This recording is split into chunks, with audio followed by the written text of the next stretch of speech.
Titan Machinery България представи най-новият верижен зърнокомбайн Case 9230 Axial Flow в землището на земеделския производител Пеньо Тодоров в село Боздоганово, област Стара Загора. Беше демонстрирано пълно мероприятие по прибирането на добивите от жътвата, почва обработка и сеитба с машини Вадерщат, Квернеланд и Салфорд. Полевата демонстрация започна с най-големия комбайн, който компанията Case произвежда, модел 9230 Axial Flow. Днешната демонстрация в Боздоганово, разположена между Стара Загора и Раднево, ще направим специален акцент на верижният комбайн, който предлагаме. Той е подходящ както за при жътвата на ориз, така при жътвата на пшеница, а също така и на царевица. Мога да кажа универсален, но пък за сметка на това има много предимства в сравнение с другите комбайни. С това, че има вериги. Тези вериги, както знаете, стават все по-популярни не само в България, но и в целия свят и са наложени в Съединените американски щати и в цяла Европа.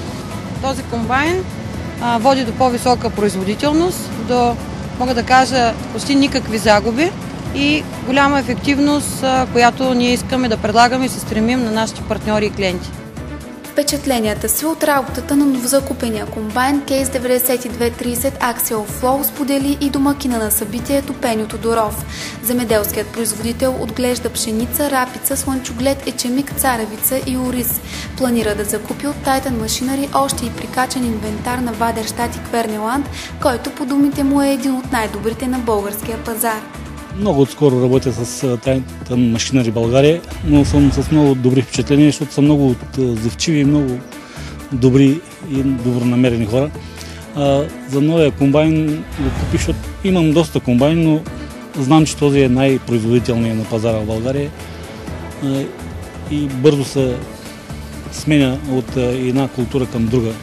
Затова съм го поръчал и с вериги, понеже аз отглеждам ориз, да ни преустройвам постоянно, а така по-бързо става. Фермерите имаха възможност да бъдат професионално консултирани от специалистите на Titan Machinery. Най-големия зърнокомбайн на Case 9230 с най-голямата отсевна площ, която се продава на пазара в момента, 6,5 квадратни метра.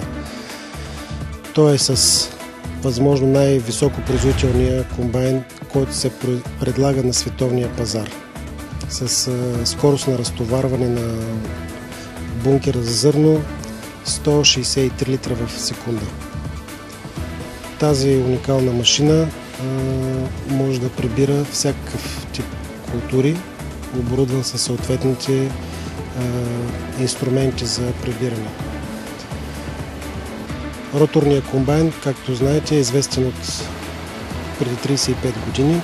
Тази година прави 35 години роторна технология и съм щастлив, че в този регион специално продавахме и зърнокомбайн с вериги. Машините бяха демонстрирани по технологичен ред. В момента на жътвата е необходимо да бъде извършвана дори минимална почва обработка, с която да се миксират растителните остатъци с почвата за следваща обработка, като по този начин в нея се запазва влагата и се подобрява гниенето и обработката на зърнените остатъци, което обикновено е голям проблем за зърнопроизводителите, разказаха сервизните специалисти на Titan Machinery. Всичко това беше извършено с дисковия култиватор Вадерщат Carrier 650, агрегатиран към трактор Case Magnum 290, както и с търнищен култиватор Вадерщат Top Down 5 метра, агрегатиран към трактор Case Quadtrac 500. Комбинираният култиватор Salford 9715 предоставя възможност за работа на дълбочина до 35-40 см, като уникалното при тази машина е, че може да се използва за подготовка за сеитба както на рапица, така и на слънчоглед и царевица. Цикъла завърши с демонстрация на сеялка Вадерщат Rapid 6 метра и 6-редова сеялка за окопни култури Вадерщат Tempo, агрегатирана към трактор Case Maxum 140. Изпълнителният директор на Titan Machinery България Диляна Иванова отправи своите пожелания към фермерите за успешна жътвена кампания. Обещала съм на нашите клиенти да бъдат успели и богати и сега използвам възможността още веднъж да им пожелая да имат една страхотна година с уникално добри резултати и да се гордеят през цялото време, че са част от семейството Titan и работят с нашите уникални машини.